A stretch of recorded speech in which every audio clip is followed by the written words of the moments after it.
नमस्कार मित्रों। आज हमारे साथ दिल्ली से टाइगर अशोक वानखड़े ज्वाइन हुए हैं। वानखड़े जी, आपका स्वागत है सीधू ने सट में। हमारे दर्शकों की ओर से और हमारी ओर से भी आपका स्वागत है। हमारे नरेंद्र मोदी जी जरा टेंशन में लगते हैं। उनकी गद्दी सलामत है कि नहीं है वो तो आप बताएंगे। वो उनके लोगों का क्रॉस वोटिंग होगा या औरों से क्रॉस वोटिंग वो कराएंगे, क्योंकि ये तो काफी मजे मजे हुए खिलाड़ी हैं। क्या करेंगे ये आपसे ही हमें जानना है। मगर उपराष्ट्रपति पद का कल चुनाव है और उस चुनाव में क्या होने वाला है इसके बारे में हम आज आपसे चर्चा करना चाहते हैं।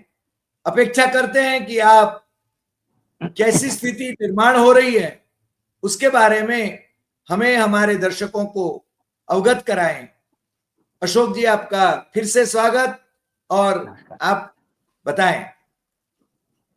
देखिए, उपराष्ट्रपति पद का जैसे यदि हम आंकड़े के हिसाब से चले तो आंकड़े एनडीए गठबंधन के फेवर में है, लेकिन उपराष्ट्रपति के चुनाव में व्हिप नहीं चलता।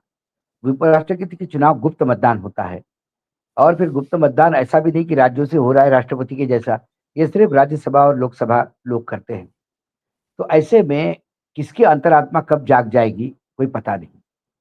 और खासकर अभी हाल ही में जो एक चुनाव हुआ वो छोटा चुनाव है, लेकिन उस चुनाव में सांसद ही इन्वॉल्व थे, लोकसभा राज्यसभा के पूर्व सांसद। और वो चुनाव एक छोटे कॉन्स्टिट्यूशन क्लब का चुनाव था। जो सांसद लोग होते हैं इनका एक क्लब है, और पुराने लोग भी उसके मेंबर होते हैं, नए लोग भी होते हैं मेंबर। कुछ अभी नए लोग मेंबर बने भी नहीं है, राहुल गांधी जैसा मेंबर नहीं है उसमें। और उस चुनाव में पहली बार अमित शाह को झटका लगा।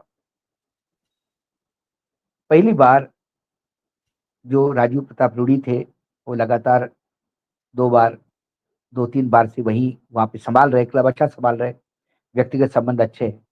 उनके खिलाफ संजीव बालियान को उतारा गया जी। और उसके लिए निशिकांत दुबे जिस हिसाब से कैंपेन कर रहे थे बिलो द बेल्ट, तो लोगों को समझ में नहीं आ रहा है दोनों ही बीजेपी वाले आपस में कैसे लड़ रहे हैं। तब पता पड़ा एक तो ठाकुर लॉबी है, और ठाकुर लॉबी जैसी आप कहोगे तो आपकी सीधा नजर जाती है उत्तर प्रदेश। योगी आदित्यनाथ जो बिस्ट है, ठाकुर है, और उन्होंने संन्यास लिया, लेकिन उनको आज भी ठाकुर होने पे गर्व है। तो कितना नकली संन्यास होगा ये आपको समझ में आता है, क्योंकि जो संन्यास सनातन धर्म में मैं समझता हूं, वो सनातन, आप संन्यास लेते तो आप अपना पिंडदान करते जी। मतलब आप खुद का ही पिंडदान करके सन्यासी हो जाते हैं। उसके बाद तो आपके पीछे कुछ बचता ही नहीं, आपका कोई रिलेटिव नहीं होता है, आपका पूरा समाज के आप हो जाते हो। आप भगवान के प्रति आप समर्पित होते हो, ना जात पात ना लिंग ना कोई भी चीज आपसे अफेक्ट होती है। लेकिन ये हमारे बड़े बिरले सन्यासी हैं, ये सन्यास भी लेते हैं, माँ बहन की गालियां भी देते हैं, ये सन्यास भी लेते हैं और कहते हैं कि मुझे गर्व है कि मैं राजपूत हूँ। तो ये सारी ठाकुर लॉबी इकट्ठा हो गई। और वहां निशिकांत दुबे, अब दुबे बेसिकली मैं ब्राह्मणों का नेता नहीं मानता उसको, नाम से भी ब्राह्मण है वो, लेकिन दुबे ये कारपोरेट लाइजनर था जी। जिसे जिसे हम हिंदी में उद्योग घराने की दलाली करने वाला एक सामान्य इंसान। दलाली कोई गाली नहीं है, क्योंकि आप रियल एस्टेट में बाकायदा दलाली होती है। महाराष्ट्र में तो दलाल दलाल बिजनेस करने, होता है, दलाल बिजनेस होता है। बिजनेस होता है कि इसको गाली ना समझे, लेकिन आजकल लोग दलाली बुरा मानते हैं। तो वो ये करते थे। अब जब ये चुनाव हुआ तो सरप्राइजिंगली चुनाव हार गया अमित शाह का आदमी, और चुनाव जीत गए रूडी साहब। ये पहला झटका लगा, क्या हमारे सांसद ही हमारी बात नहीं सुनते क्या? कल उपराष्ट्रपति पद को लेकर यदि ऐसा गड़बड़ हो गया तो जी। इसीलिए with in BJP and with in NDA एक बड़ी एक्सरसाइज पे बात हो रही है। ये जो 2 दिन का वर्कशॉप है कि हम्म। जिसमें आज उनका चालू हो गया होगा कैसा वोट डालना, सिग्नेचर कैसे करना, वोट बाद नहीं होना चाहिए, वोट कैंसिल नहीं होना चाहिए। मोदी जी पीछे बैठते हैं। मोदी जी पीछे, वो तो फोटो अपॉर्चुनिटी के लिए है, वो दिखाने के हाँ, लिए वही कि तो हम पीछे फोटो बैठे हैं। अपॉर्चुनिटी। हाँ, ने मोदी जी को बेसिकली बहुत पहले ही पीछे बैठ जाना चाहिए था, लेकिन सुनते नहीं, वो आगे आगे बैठते हैं। अमित शाह जी तो कब से इंतजार कर रहे हैं कि मोदी जी पीछे बैठे तो वो आगे की सीट ले ले। कई लोग कपड़े सिलवा के बैठे हैं बीजेपी में। संघ भी चाहता है कि मोदी जी पीछे की सीट ले ले, लेकिन मोदी जी कभी कभी ऐसी उनकी आशा बढ़ा देते हैं किसी फंक्शन में पीछे बैठ के, तो उन्होंने पीछे की सीट ले ली, वो फोटो अपॉर्चुनिटी के लिए। दूसरा जो उनका प्रॉब्लम ये हो रहा है कि अपोजिशन जो इंडिया गठबंधन ने जो रेड्डी साहब को उतारा मार्केट में, वो एक तो नॉन पॉलिटिकल आदमी है। वो हैदराबाद में जज रह चुके हैं, गुवाहाटी में चीफ जस्टिस रह चुके हैं, अब आसाम के, और सुप्रीम कोर्ट में जज रह चुके हैं। वो रिटायर्ड जज है जिनके नाम पे आप कोई धब्बा नहीं दिखता आपको। पूरा टेन्योर उनका अच्छा रहा। फिर रिटायर्ड होने के बाद गोवा गवर्नमेंट ने, मतलब पर्रिकर जैसे ईमानदार आदमी ने उनको लोकायुक्त बनाया, जी। लेकिन बहुत जल्दी उन्होंने इस्तीफा दे दिया, बहुत जल्दी इस्तीफा दे दिया। बोले मेरे बस की बात नहीं है सरकार के साथ काम करना किसी ने। अब वो आते हैं हैदराबाद से, तेलुगु स्पीकिंग है। हमारे देश में दो तेलुगु स्पीकिंग राज्य है, तेलंगाना और आंध्र प्रदेश। जी। यहां यदि अंतरात्मा की जगह आवाज जग गई और तेलुगु अस्मिता की बात आ गई,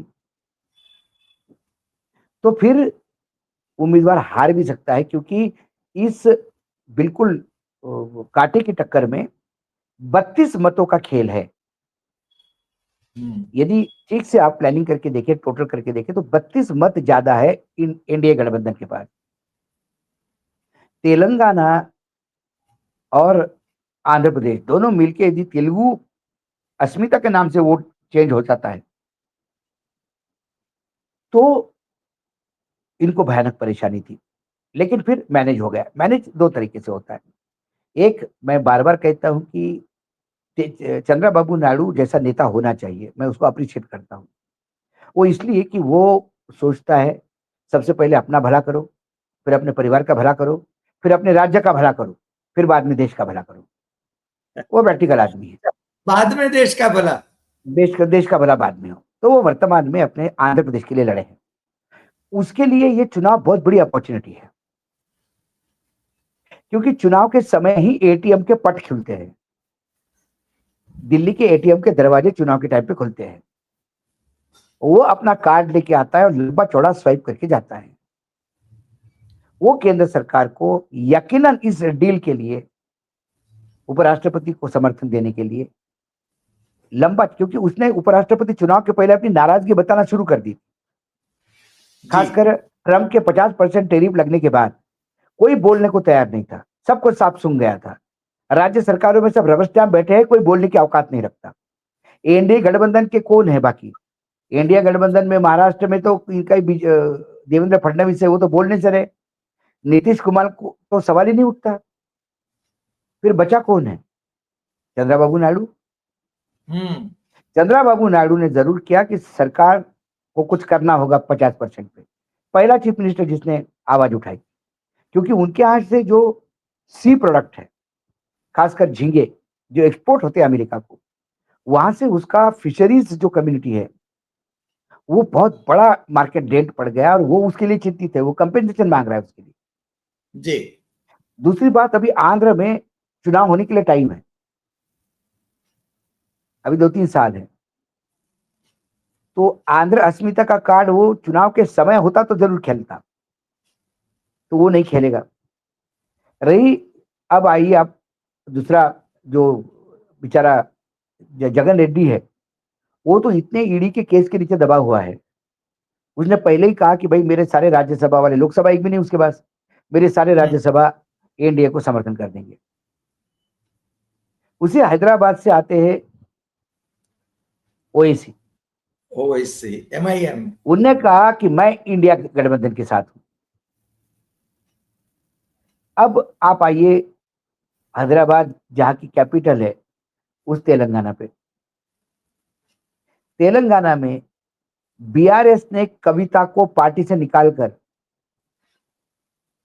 इस बात को एंडोर्स कर दिया कि कविता ने जो बोला कि बीआरएस बीजेपी के साथ टाइप कर रही है और ये गलत बात है, ये कहने पे यदि कविता बाहर निकलती है तो फिर बीआरएस वाकई क्या कर रही होगी, ये जनता को मतलब दर्शकों को समझ जाएगा। समझ वो अब कांग्रेस के साथ लड़ने के लिए सोच रही है कि बीजेपी के पास कोई हाथ मिलता है क्या मुझे, तो वो अपने लोग सरेंडर कर देंगे। तो अब तेलुगु अस्मिता वाली बात चली गई, क्योंकि मैंने पहले भी देखा कि राष्ट्रपति के चुनाव में जब शिवसेना एनडीए गठबंधन के साथ थी, अटल जी के साथ, लेकिन जैसे ही प्रतिभा पाटिल का नाम आ गया, उन्होंने कहा नहीं, मराठी अस्मिता की बात है, मराठी अस्मिता, हाँ। तो मराठी को दे दिया। जब दादा चुनाव लड़े बंगाल में, बंगाली बाबू अपने प्रणब मुखर्जी, तब भी शिवसेना ने आउट ऑफ वे जाके समर्थन दिया। तब शिवसेना ने कहा कि दादा जब भी सत्ता में रहे उन्होंने शिवसेना की मदद की। सवाल वो नहीं था, सवाल ये था कि रिलायंस का साम्राज्य को बनाने की नींव दादा ने डाली थी। आपने सही फरमाया। और रिलायंस के जो अंबानीज है वो और ठाकरे, इनका चौथी पीढ़ी का रिलेशन है, 4 पीढ़ियों का रिलेशन है। तो मुकेश जी के एक कहने पे एक राज्यसभा दी थी उन्होंने किसी को, अभी वर्तमान में है, जब वो मोहतरमा राज्यसभा आई तो सब लोग कहने लगे अरे इसका क्या लेना देना शिवसेना से, ये तो अभी अभी शिवसेना ज्वाइन कर ली, दूसरे दिन कैसी राज्यसभा मिल गई। वो भी मुकेश अंबानी जी की कृपा थी। हाँ, वो भी मुकेश अंबानी जी की कृपा थी, क्योंकि जो मैडम चतुर्वेदी है उनके जो ससुर है वो रिलायंस के संस्थापक सदस्यों में से एक है। जब धीरूभाई जी ने रिलायंस शुरू की तो उनके वो चार्टर्ड अकाउंटेंट और फाइनेंशियल एडवाइजर हुआ करते थे। तो रिटायर्ड के दम तक आज भी मुकेश अंबानी सीनियर चतुर्वेदी जी के चरण छूते हैं, और इन्हीं चतुर्वेदी के चलते कई चतुर्वेदी रिलायंस में आपको डायरेक्टर मिलेंगे जी। तो उन्होंने कहा कि भाई मेरे बहू को कहीं एडजस्ट करवा दो, तो मुकेश जी ने बोला और ठाकरे साहब ने कर दिया। तो ये एक ऐसा चलता है। तो कई जगह आपके ऑब्लिगेशन आपने कई कर दिए, कई जगह आपने राष्ट्र की राज्य की अस्मिता को प्राधान्य दिया, लेकिन यहाँ पे अभी राज्य की प्राधान्य, तो मुझे जो कार्ड तो बहुत बढ़िया खेला था कांग्रेस ने, वो बोल नहीं सकते थे कि भैया ये तेलंगाना की तेलुगु अस्मिता के नाम पे हम किसी कांग्रेसी को वोट नहीं दे सकते। वो कांग्रेसी है ही नहीं। रिटायरमेंट के बाद यदि उसको लोक आयुक्त भी बनाया गया तो किसने बनाया था? लोकपाल, सॉरी भाजपा वाले, गोवा में लोकपाल बनाया गया था उनको। तो वो तो बोलता है मैं तो किसी पार्टी से नहीं हूँ। एक अच्छा आदमी उन्होंने दिया, लेकिन ये जो अभी एक्सरसाइज चल रही है अक्रॉस द पार्टी लाइन, उधर अभी उसने बीआरएस ने पत्ते नहीं खोले, लेकिन बीआरएस सरेंडर हो जाएगी ऐसा मुझे लगता है। अब मोदी जी के लिए, अमित शाह जी के लिए खास तौर पर खेल ये है कि वो कैसे, यदि इंडिया गठबंधन में छेद करे, शशि थरूर हो गए जैसे लोग, और कांग्रेस में तो कांग्रेसी कम और स्लीपर सेल ज्यादा है। आप अक्सर कहते रहते हैं, वो दिखता भी है। आपके गुजरात में आप देखते हो, एक स्लीपर सेल तो आपने एक्सपोज किया था। हम बोलते बोलते, आप बोलते बोलते थक गए कि वो रोहन गुप्ता स्लीपर सेल है, स्लीपर सेल है, सुनने को तैयार नहीं था। उसको लोकसभा का टिकट दे दिया इन्होंने स्लीपर सेल को, और उन्होंने इनके मुंह पे ऐसा जूता मारा तो उनको लग रहा था कि शायद हरिभाई जो कह रहे थे, हरिभाई देसाई, वही सही था। आपने नेशनल लेवल पर वो पहुंचाया था। नहीं, उसमें वो हुआ था ना, उसने बात कर, हरि भाई वो इसलिए इंपॉर्टेंट हो गया था, उसको उनने हमको ये कहा था कि हमने हरि भाई को सेटल कर दिया है। जब उन्हें ये बात बोली हमसे तो फिर हमको लगा कि नहीं, आपने हरि भाई को सेटल कर दिया ना, अब हरि भाई भी बताएंगे कि सेटलमेंट कैसा होता है, और हम भी बताएंगे सेटलमेंट कैसा होता है। यदि वो सेटल वाली बात नहीं करता तो शायद इतना फिर वो एक्सपोज भी नहीं होता। True true. किसी के भी नाम से किसी को कहो कि मैंने हरि भाई से मैं मिल के आया, सेटल हो जाएगा, आप मुझे मिलो। मैंने बोला हरि भाई के सेटलमेंट में ही हमारा सेटलमेंट आ गया, थैंक यू। फिर सेटलमेंट जो बेचारा हुआ वो बेचारा रोहन गुप्ता, बेचारा बेचारा रोहन रोहन गुप्ता। गुप्ता, उसका बाप नहीं नहीं, हमारा लीडर था, आपको मालूम है ना? बेचारा रोहन गुप्ता हिंदी बोलने वाला से आंदोलन बजाय का। हाँ। बेचारी कांग्रेस बोलना चाहिए। हम्म। जो रोहन गुप्ता जैसे बीजेपी के स्लीपर सेल को पार्टी में बिठा के रखे थे और अच्छे पोजीशन पे रखे थे। I agree. हाँ, मतलब किसी पाकिस्तानी को अपना वॉरहेड मतलब सिक्योरिटी सिस्टम संभालने के लिए दे दो, जो पाकिस्तान के लिए काम कर रहा हो। वो ट्रू। जितना रिस्की है उतना कांग्रेस रिस्की, और कांग्रेस अभी भी बैठ भरे हुए हैं और ये कहते हैं कि हम नीचे आ रहे, मतलब जिले लेवल पे है ही नहीं सब स्लीपर सेल। सारे स्लीपर सेल तो सीडब्ल्यूसी और आपके जनरल सेक्रेटरियों में बैठे हैं, सर सेक्रेटरी में हमारे बैठे हैं। गुजरात में भी स्लीपर सेल है हाँ हाँ बिल्कुल बिल्कुल। कांग्रेस में तो। कई जिलाध्यक्ष उनका ऐसे हैं धंधा जो, चलता है, कई जिलाध्यक्ष आपके ऐसे हैं जो बीजेपी के प्लेटफॉर्म पे काम पेरोल करते पर हैं। है। हम्म, सही बात है। तो अब सवाल ये है कि कितने बीजेपी के स्लीपर सेल क्रॉस वोटिंग करवाएंगे। कांग्रेस वाले तो देखिए, बीजेपी में भी क्रॉस वोटिंग हो सकता था अंतरात्मा की आवाज पे, यदि संघ कोई लाइन लेता। यस। लेकिन संघ आज के इतने डेट में इतना कंफ्यूज्ड है कि संघ को अपने बारे में भी पूछो तो वो डबल कंफ्यूजन है। आंबेडकर एक बात करेंगे, संघ चालक एक बात करेंगे, दत्ताजी होसबल एक बात करेंगे, भैया जी जोशी एक बात करेंगे, और सारी बातें इकट्ठा रखो तो वो भेल बन जाती है। समझ में नहीं आता कि है क्या। तो अभी संघ ने पूरी भेल बनाना शुरू कर दिया है। एक तरफ आके कहेंगे कि देश में, इंदौर में संघ चालक कहेंगे कि देश में शिक्षा और स्वास्थ्य की हालत इतनी बुरी है कि सामान्य इंसान इसके बारे में सोच नहीं सकता। लगा कि चलो आम आदमी के पीड़ा को शब्द दे रहा है संघ। और दिल्ली में आके कहेंगे कि मोदी जी के नेतृत्व में संघ ने, देश ने इतनी तरक्की की है कि हम एक स्वर्णिम युग में जा रहे हैं। तो हो गया भैया, कल्याण उसी दिन हो गया। कल्याण। नहीं तो संघ पहले, संघ की कभी, संघ वॉज वेरी स्ट्रेट फॉरवर्ड पहले, इस हाथ इस पार या उस पार। संघ ने किस बात की तबाह नहीं करी। लेकिन मुझे लगता है जब से सत्ता का मक्खन संघ के भी मुंह में लगा है, तब से संघ भी सत्ता खोना भी नहीं चाहता और अपना हिंदुत्व वाला एजेंडा छोड़ना भी नहीं चाहता। इन दोनों के चक्कर में वो इतना डायलूट हो चुका है कि अब कई बार वो खुद को ही कॉन्ट्रडिक्ट करते नजर आते हैं। कई बार भाषण की शुरुआत में और भाषण के एंड में कॉन्ट्रडिक्ट करते हैं। हाँ, हमने देखा इंदौर में 3 दिन की व्याख्यान हुआ, व्याख्यान की जी। शुरुआत में जो बोला वो एंड में कॉन्ट्रडिक्ट करते हुए नजर आए, या व्याख्यान में जो बोलते हैं वो सवाल जवाब में कॉन्ट्रडिक्ट करते हुए नजर आते हैं। तो ट्रू। जब संघ भी ऐसी स्थिति में है तो फिर बीजेपी में कौन कहेगा कि बिल्ली के गले में घंटी बांधो? कोई सही कहने बात। वाला नहीं है। लेकिन फिर भी भयानक मतलब नरेंद्र मोदी जी जहां तक है, उनका सवाल है, वो अभी बहुत टेंशन में है इसी वजह से।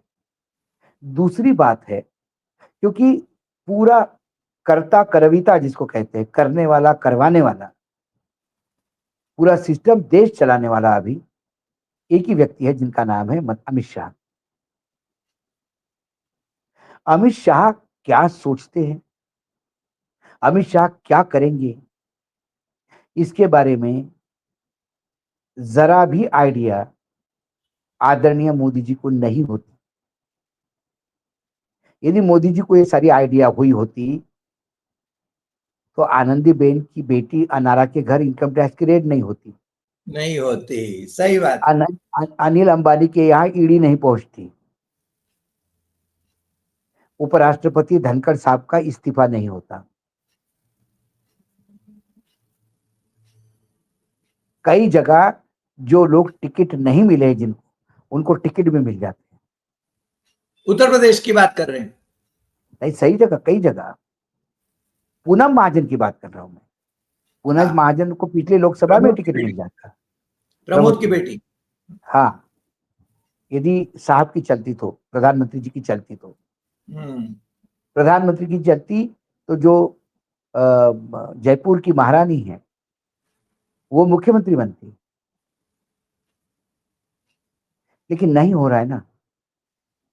तो साहब को ये लगता है कि कई 75 के चक्कर में पहले ऐसा तो कुछ नहीं होगा कि यही एक झटका लग जाए। राजदार तो है, राजदार हैं अमित शाह। देखिए, ये हमेशा होता है।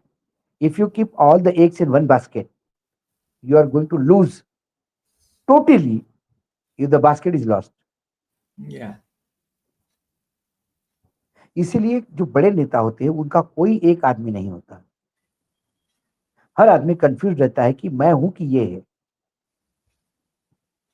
मैं हमेशा अंडरवर्ल्ड और भारतीय पॉलिटिक्स को एक आंख से देखता हूं, इनका दोनों का सिस्टम एक है। अंडरवर्ल्ड में जो डॉन होता है, सब उसके गैंग में कंफ्यूज होते हैं कि सबसे नजदीक कौन भाई के। अभी लगता है ये नजदीक है, 3 दिन बाद लगता है इसको भी गालियां पड़ रही है, वो नजदीक है, उसको लगता है वो नजदीक है। वो सिर्फ इसलिए कि पैरेलल एक पावर सेंटर नहीं खड़ा होना। वो किसी शूटर से भी 4 हत्याएं करवाने के बाद 5वीं हत्या नहीं करवाते, 4थी हत्या के बाद उसका एनकाउंटर करवा देते पुलिस को बोल के, ताकि ट्रू। ये आदमी भाई नहीं बन जाए। अरे सारा तो काम मैं ही कर रहा हूं, नाम इनका चल रहा है। हाँ, तो अक्सर मैं कहता हूं कि वो कच्चे कान के होते हैं। उनको कोई कॉन्फिडेंस में जाके किसी डॉन को बोल दे कि तुम्हारा ये आदमी लगता है थोड़ा सा दांव खेल रहा है, वो उसकी हत्या करवा देता है, डाउट आने पे भी, क्योंकि रिस्क नहीं लेना। मोदी जी ने सबके लिए एक ही अस्त्र यूज किया, चाहे व्यक्तिगत इशू हो चाहे पॉलिटिकल इश्यूज हो। उनके पास एक ही अस्त्र था जिसका नाम था अमित शाह। अब वो अस्त्र धीरे धीरे ब्रह्मास्त्र बन गया। अब इस ब्रह्मोस को हैंडल कौन करेगा? वो डर है। इस डर के कारण भी एक लगता है कि कोई गेम तो नहीं खेला जा रहा है मेरे खिलाफ। भाई कल सरकार सपोज सपोज उपराष्ट्रपति चला दूसरा आ जाता है, या उपराष्ट्रपति में आप मात्र 2 या 3 वोट से जीतते हैं, 2 या 3 वोट से उपराष्ट्रपति तो आपके आ गए, लेकिन 3 वोट पे आप पार्टी को ले आए मात्र, मतलब आपकी इतना क्रॉस वोटिंग हुआ आपकी पार्टी, तो who will lose the face? Modi ji 75 साल के मोदी। हो गए, अब रिटायर्ड हो जाना चाहिए। हम्म। अब वो पहले वाला कंट्रोल नहीं रहा है, अमित शाह जैसे लोगों को आगे आना चाहिए। अमित शाह जी होते तो देखिए 100 वोट से जीतता, 3 वोट पे आ गए। एक ये नरेशन डेवलप होने, जैसे जैसे 75 साल नजदीक आ रहे हैं, हालांकि संघ ने कहा कि भाई हमने कभी 75 का बोला नहीं, वो थोड़ा सा मेमोरी का प्रॉब्लम है मोहन भागवत जी को, भूल जाते जल्दी आजकल। उन्होंने क्या कहा, बाद में क्या बोला, और कल नहीं, 75 पे होगा तो वो ये भी कह सकते हैं कि अपने 75 नहीं होगा, ऐसा कभी बोला ही नहीं। अशोक जी, अशोक जी, हुआ ये है कि संघ के बारे में तो लोग ये कहने लगे हैं कि ये स्पाइनलेस ऑर्गेनाइजेशन है, इनका कोई हाँ, रुतबा भी नहीं है, कोई कोई रीढ़ की हड्डी भी नहीं है। इनका और रुतबा हुआ दूसरी कर, बात, मुझे देखिए, सवाल ये होता है आपसे, जब अमित शाह की बात निकलती है, मोदी हालांकि गुजरात में थे तभी एक व्यक्ति पर विश्वास नहीं रखते थे। दिल्ली मान लीजिए कि किसी को भेजना है तो दो दो मिनिस्टरों को साथ में भेजते थे, वो जासूसी एक दूसरे पर करवाते थे। अमित शाह तड़ीपार थे और गुजरात भवन के 3 नंबर के रूम में रहते थे, तभी भी उन पर वॉच रखते थे मोदी जी। तो अब ये अमित शाह पर इतना भरोसा क्यों? क्योंकि उनके राजदार हैं। एग्जैक्टली हुआ क्या, आपने उन पे वॉच रखा, लेकिन सारे काम भी तो उन्हीं से करवाए। हाँ, और इसलिए मैं को, ऑपरेटर कहता हूं। वो कोबरा.कॉम की वो जो कन्वर्सेशन आया था, वो जो मैडम सोनी और उसके पिताजी जेल में, उसमें हॉस्पिटल में, वो अधिकारी छूट जी। के आया शर्मा कोई, और माइक 2 माइक 1 से बात कर रहा है पुलिस वाले, साहब का आदेश है देखो किधर जाता है, साहब का आदेश। कौन करवाता था ये सब? मैं किसी से, मैं एक सबॉर्डिनेट हूँ ऑफिस में, मेरे ऑफिस में स्टाफ है, मैं किसी से काम करवा लूं, उस पे को ठीक करता है कि नहीं देखूं, लेकिन उसी आदमी से सारे काम करवा लूंगा तो एक दिन उसको लगेगा कि वानखड़े करता क्या है, आके ट्रू। सिर्फ बड़बड़ करता है, बाकी काम तो मैं ही करता हूँ। हम्म। तो वॉच रखने से नहीं होगा। आपने वो एनकाउंटर वाली बात करी, 5 एनकाउंटर कराए और उसका एनकाउंटर फिर हाँ, नहीं हो वो तो जाता है। वो तो नहीं तो वो तो जनरली मुंबई में वो, मैं कई जगह मैंने भाषणों भी मैंने किससे सुनाई है कि वो पहला एक बार एक मतलब ये एनकाउंटर करने के लिए कोई फिल्मों में दिखाते वैसे कोई वो नहीं लाते, ये कहीं ऐसे गांव के बच्चे वो यूपी से उठाते बेचारे, उनको रिवॉल्वर थमा देते हैं और वो कोई फिल्मों जैसा कोई दूर से वो तो पॉइंट ब्लैंक जाके सर पे रख के मारते हैं। पहला मर्डर करता है वो बोलता है अरे भाई बहुत खुश होएला है तेरे पे, बहुत बढ़िया काम किए तू, ये पकड़, 10,000 रुपए दिए उसको एंजॉय करने का, अरे तू भाई का खास आदमी बन रहा है अभी। 4 दिन बाद दूसरा एक फोटो दे देता है इधर का ठोकने का, फिर 15 दिन बाद एक फोटो और देता है और ठोकने का। अरे तू क्या कर रहा है, अरे भाई तो बोल रहा है इसको तो अब पूरा बम्बई इसके हाथ में देने का, हाँ तू बड़ा आदमी होगा मेरा ख्याल रखने का। वो लड़के को और लगता है अच्छा, चौथा मर्डर करवाते उससे, और मर्डर करने के बाद एज यूजुअल फोन करता है वो वहां पे, भाई भेज दिया उसको, ठोक दिया मैं। तो उधर से इस बार ऐसे आवाज नहीं आती, अरे आज क्या काम किया ला तू, नहीं बोला क्या रे तू क्या करता रहे, तू पागल है क्या तू, बोला भाई क्या हो गया, वो पुलिस का जिप्सी था उधर देखने को मांगता ना तेरे को, वो पुलिस वाला तेरे को पहचान लिया है, भाई तक बात आ गया है, गलत काम किया तू। अब वो डरता है, बोले भाई मैं क्या करूं, सीधा पनवेल के रास्ते निकल, उधर शेट्टी का बार है उधर बैठने का, उधर फर्स्ट फ्लोर पे, वो अपना आदमी है, अभी एक सप्ताह उधर ही रहने का, बाहर निकलने का नहीं, फोन नहीं करने का किसी को, तब मामला ठंडा हो जाएगा, तेरे को निकाल देगा, बाहर भेज देगा तेरे को, अब किसी को चुपचाप निकल। वो बेचारा जाके पनवेल के बार में ऊपर कमरे में बैठ जाता है डर के मारे। इधर पुलिस को फोन करते, क्या साहब बहुत हत्या हो रहा है, वो जो एसीपी क्राइम जो होगा वो कहता है कि ज्ञान मत दे, तेरा आदमी था, मैं तेरे को ठोकेगा इस बार। बोला साहब क्यों नाराज होता है, पैसा भी देता है आदमी भी देता है, पैसा पहुंच जाएगा रात को, आदमी बताता है शेट्टी के बार में ऊपर, लेकिन एक रिक्वेस्ट है साहब, एनकाउंटर करने का। वो जाता है एनकाउंटर करता है।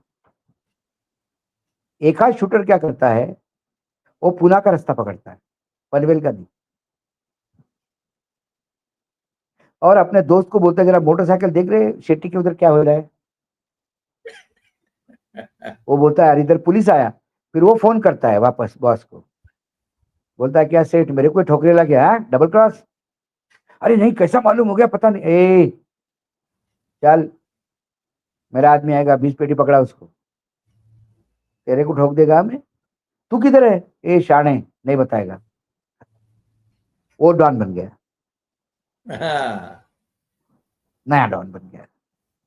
राइट। ये अंडरवर्ल्ड, क्योंकि हम पत्रकारिता में हैं, हरी भाई तो मुझे ये बताने में कोई नहीं कि मैं करीब करीब सभी जितने भी डॉन हैं सबसे मैं बात भी हुई है मेरी, कभी ना कभी मुलाकात भी हुई है मेरी, जब वो इंडिया में थे तब, जो बाहर थे तो बात अलग है, उनके परिवार से भी कभी कभार मिलना होता है। अभी एक डॉन छूट के आए तो उनने बाकायदा मुझे बुला के रिक्वेस्ट की कि आपसे मिलना है क्योंकि मैं आपको जेल में बहुत सुनता हूँ, मुझे बहुत अच्छा लगता है। तो इन लोगों को जब नजदीक से देखता हूँ तो कई चीजें एक ऑब्जर्वर होने के नाते, तो मैं आई एग्री। उसको मुझे ये बिल्कुल पॉलिटिक्स में दिखता है ये। ट्रू। क्या हुआ, अडवाणी जी ने सारे अंडे एक ही बास्केट में रख दिए, अडवाणी जी एक ही के लिए लड़ते थे सिर्फ, कौन, नरेंद्र मोदी जी। नरेंद्र मोदी। मोदी जी ने अडवाणी जी को घर बिठा दिया, निपटाया। निपटाया। मोदी जी ने सारा बास्केट एक ही रखा है अमित शाह को, तो फिर अमित शाह गलत थोड़ी कर रहे हैं, कब तक काम करेंगे, अमित शाह भी तो प्रधानमंत्री बनेंगे ना। और आडवाणी ने वो कितनों को निपटाया पहले, इसके बलराज पहले मधोक, मौलीचंद शर्मा। बलराज, बस वही कोई दूध का धुला नहीं है, हाँ, सबने अपनी राजनीतिक महत्वाकांक्षा हासिल करने को दूसरे को सीढ़ी बनाया और सीढ़ी तोड़ के फेंक दी। सही बात। ये परंपरा चलती आ रही है हर राजनीतिक दल में, और दिल्ली की तो तासीरें हैं, यहाँ तो हमेशा अपने वालों की हत्या करके ही तख्त पाया जाता है। दिल्ली के पानी और हवा पानी में ही है वो। मुगलों में तो ये परंपरा थी और ये परंपरा इससे अभी भी है। है अभी भी बरकरार है।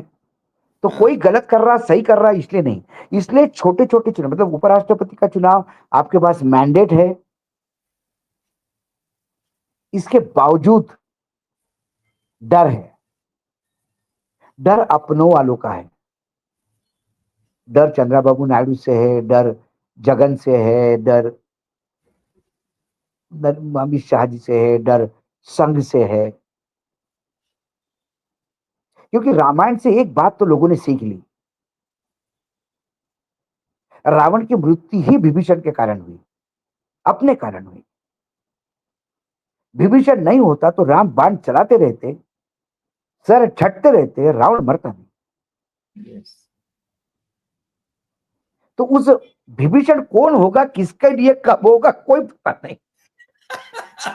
क्या बात है, बहुत लेकिन अच्छे। होगा विभीषण, लेकिन होगा विभीषण अपने वालों में से, अपने वालों में से होगा कोई। और इसीलिए आप सभी बार बार अपनों। एक बात कर रहे अशोक जी, आप बार बार एक बात कर रहे, अंतरात्मा की आवाज, इंदिरा गांधी के शब्द थे बीबी गिरी के वक्त में, अंतरात्मा की आवाज। तो पता नहीं मैं किसकी अंतरात्मा की आवाज उठेगी। मैं आपको एक ऐसी बात बताऊं। मैं अभी हाल ही में 120वीं जयंती थी कमलापति त्रिपाठी जी की, उस सिलसिले में मैं वहां गया था। मेरा एक वाराणसी। व्याख्यान था वहां पर, वाराणसी मेरा व्याख्यान था वहां पे। और फिर रात को मैं कुछ लोगों के साथ बैठा जिन्होंने कमलापति त्रिपाठी के साथ काम किया। बहुत वृद्धावस्था में थे, लेकिन वो मिलने आए, बहुत पुराने किस्से सुनाए। तब पता पड़ा कि उसी अंतरात्मा की आवाज पे नीलम संजीव रेड्डी, जो कांग्रेस के ऑफिशियल उम्मीदवार थे राष्ट्रपति के पद के, वो चुनाव हार गए। और इंदिरा गांधी ने किसी को खड़ा किया था, वराह वेंकट गिरी, जो इंडिपेंडेंट खड़े हो गए थे, वो जीत गए। 80 सीटों से जीत गए, 80 वोट से जीत गए थे, 70-80 वोट से। और जी। वो सारे वोट जो थे, 70-80 वोट जो विनिंग वोट थे, वो कमलापति त्रिपाठी के यहां से आए थे। कमलापति त्रिपाठी के पास 70 से 80 वोट थे। जी। कमलापति के सेनापति जो थे वो बहुगुणा जी थे, हेमावती नंदन बहुगुणा। अच्छा। कमलापति त्रिपाठी आखिर तक नहीं तय कर पा रहे थे बाबूजी कि क्या करना। कांग्रेस के साथ तो गद्दारी कर नहीं सकते, क्या इंदिरा जी के साथ जाना। वो इस जद्दोजहद में, जो उनके खास मित्र जो थे, उनने कहा, उस जद्दोजहद में वो रात भर सोए नहीं, क्या करना, कैसा करना। 4 बजे उन्होंने देखा कि 4 बज गए, अब क्या सोना। तो वो देवी के बहुत बड़े भक्त थे। तो पूरा देवी का स्त्रोत सुबह होता था, लंबी पूजा होती थी उनकी। तो वो ध्यान लगा के सुबह नहा धो के 4, 4:30, 4:45 बजे देवी के आराधना में लग गए। और वो इतने मग्न हो गए, क्योंकि रात भर जगे हुए थे, तो उनको झपकी लग गई। तो उनको सपने में देखा कि देवी माँ ऐसी लेटी हुई है और इंदिरा जी उनको पंखा कर रही है। ओह। तो जब ये उस तंद्री से निकले माँ को देखने के बाद, तब उनको लगा कि इंडिकेशन तो नहीं है कि माँ के साथ इंदिरा जी खड़ी थी। अब भगवान पे छोड़ते हैं। उन्होंने हेमवती नंदन बहुगुणा को फोन लगाया, बोला गिरी, और रातों रात सीन चेंज हो गया। वाह। ये बात जब इंदिरा जी ने पूछी उनको कि पंडित जी, आप तो कांग्रेस से डाई हार्ड कांग्रेस के वर्कर हो, आपने मेरा साथ दिया, मुझे बड़ा ताज्जुब लगा, ये कैसे हुआ। उन्हें हंस के टाल दिया। फिर इंदिरा जी ने बताइए तो सही कैसे हुआ। कांग्रेस से नाराजगी, बोले नाराजगी नहीं, बस देवी का आदेश ही समझिए, ऐसा बोल के टाल दिया उन्होंने। ये पूरा जब उन्होंने, उनके दोस्त ने कहा, क्योंकि उस जमाने में नेताओं से जो दोस्ती थी, मतलब खुल के बात होती थी। राजनारायण उनके खिलाफ चुनाव लड़ रहे थे लोकसभा का, आमने सामने हो गए। राजनारायण खुली जीप में आ रहे थे, एक एम्बेसडर में जा रहे थे, गाड़ी राजनारायण ने रोक दी सामने गाड़ी, और वो उसी पूर्वांचली भाषा में उनको कह दिए, बोले यार हम चुनाव लड़ रहे हैं, कुछ पैसा वैसा भी ढीला करो, कि हम पैसे कहाँ से लाएंगे चुनाव लड़ने के लिए। ये बोले यार हमारे पास भी कहाँ पैसा है, तो इन्होंने गाड़ी में बोला यार कुछ है क्या, तो सबने, किसी ने 100 रुपए, किसी ने 200 रुपए, ऐसा करके 300 रुपए इकट्ठा हो गए, 350 रुपए। 350 रुपए राजनारायण को पहुंचा के बोले लो। तो राजनारायण ने पूछा ड्राइवर को, अपने में डीजल कितने, पेट्रोल कितने के लगेंगे अपने को अभी 2-3 दिन? बोला साहब 150 रुपए में हो जाएगा सब, बाकी बचे हुए दिन का। तो उन्हें 150 रुपए रखिए, 150 रुपए उसको वापस कर दिए। बोला 150 का पेट्रोल मैं डाल रहा हूँ, 150 का पेट्रोल तू भी डाल दे, दोनों मन के लड़ेंगे। ये किससे सुने? तो कुल फिल्म आज वो तासीर कहाँ दिखती है? वो तो नेहरू मनभेद, वो नेहरू और लोहिया का भी यही था ना सर। यही था, लोहिया जी का नेहरू का यही था, नेहरू का अटल जी का वो था। अटल जी तो जूनियर थे नेहरू जी से, लेकिन वो मतभेद हुआ करते थे, मनभेद नहीं। आज की डेट में जिनके मतभेद भी नहीं है उनके मनभेद है, नहीं दुश्मनी है। मनभेद इतने हैं कि दुश्मनी हो गई। मतलब मतभेद नहीं है, मनभेद है। मतलब बीजेपी के अंदर ही गडकरी और मोदी जी के मतभेद नहीं है, दोनों बीजेपी के प्लेटफॉर्म पे हैं, दोनों हिंदूवादी है, दोनों संघ को मानने वाले हैं, यानी संघ की विचारधारा मानने वाले नहीं, संघ की विचारधारा वाले हैं, लेकिन मनभेद है। जी जी जी, एक दूसरे को दुश्मन समझते हैं, वो उसके खिलाफ कैंपेन चलाता है, वो उसके खिलाफ कैंपेन चलाता है, ये हाल है। तो ऐसे विशियस क्लाइमेट में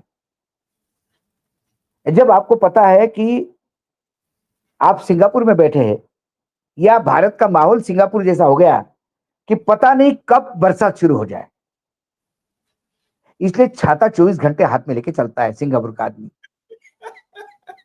तो हमारे यहाँ उपराष्ट्रपति का चुनाव सिंगापुर जैसा हो गया है, हर एक आदमी छाता लेके चल रहा है, पता नहीं कब बरसात आएगी। यानी अंतरात्मा की आवाज इनकी नींद हराम कर रहा है। अंतरात्मा की आवाज नींद हराम कर रही है, क्योंकि इनकी अपनी अंतरात्मा मर गई है। जितनी अपनी अंतरात्मा जिंदा होती है हरि भाई, जिसकी अपनी अंतरात्मा जिंदा होती है, उसे किसी का डर नहीं होता। सही बात है। जिनकी अपनी अंतरात्मा मर गई होती है, उसको हमेशा अंतरात्मा, दूसरे की अंतरात्मा का डर रहेगा। और उसी डर की साये में दिल्ली में कल 9 तारीख को वोटिंग होगा। अशोक जी, आज आपने बहुत अच्छी बात करी। अंतरात्मा की आवाज जिनकी मर गई है उनको ही डर होता है, और कल उपराष्ट्रपति पद के चुनाव में उन्हीं का सामना होना है अंतरात्मा की आवाज के साथ। आज इस एपिसोड में इतना ही। आपका बहुत बहुत धन्यवाद, और फिर मिलेंगे नए एपिसोड में नए विषय के साथ। नमस्कार।